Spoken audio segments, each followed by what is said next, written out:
I'm going to be demonstrating doing muscle energy for the piriformis now. So remember that piriformis kind of comes off the sacrum, and it's going to be one of those external rotators coming over onto the lateral thyroid over here.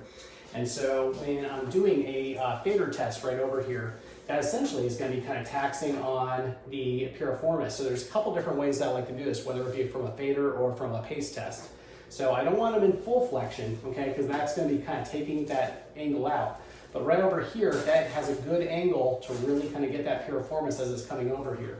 And so I'm going to be kind of, again, long lever, short lever. I have my hand kind of hooked over here, and right over here, I'm going to be stretching on the leg here. I want them to kind of try to bring their leg back like they're trying to kick in against me.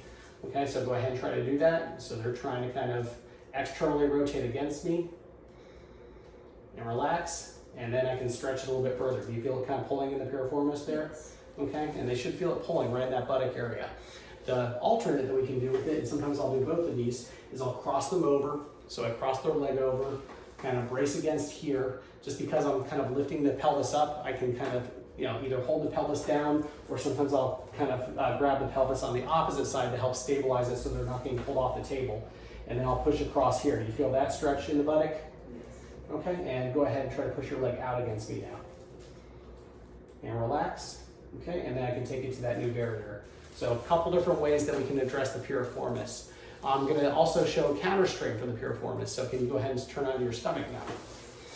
So if we want to do Jones strain, counter strain for the piriformis, I'm going to have them scooch so that their hip is pretty much at the edge of the table, so I can get it off of the table pretty easily. I'm going to position this down a little bit.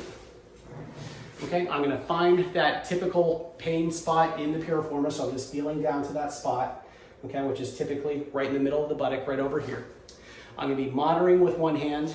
Okay, remember with counter strain, we always assign the tenderness point. So if 0 is nothing and 10 is the worst that this can be, I'm going to be trying to bring it down to 3 out of that 10 or more. Okay, so you feel what it feels like right now.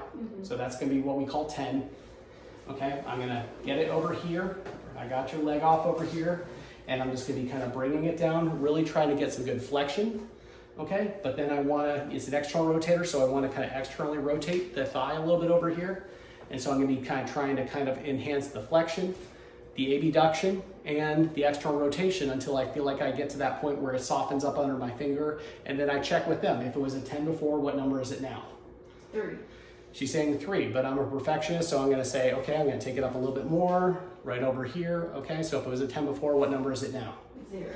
0. Okay, cool. So at this point here, I don't need to adjust this anymore, but I'm just going to kind of keep my finger. I don't have to be pushing hard with my finger. It's just so I don't lose my spot.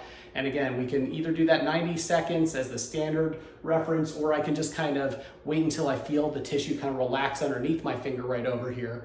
And then once I feel it's relaxed, or the 90 seconds has elapsed, whichever comes first, then I can say, okay, I'm going to go ahead and bring it back to neutral. You let me do all the work for you. Okay, and so I'm going to bring them back over here, get their leg back over here. You can scooch back to the middle now.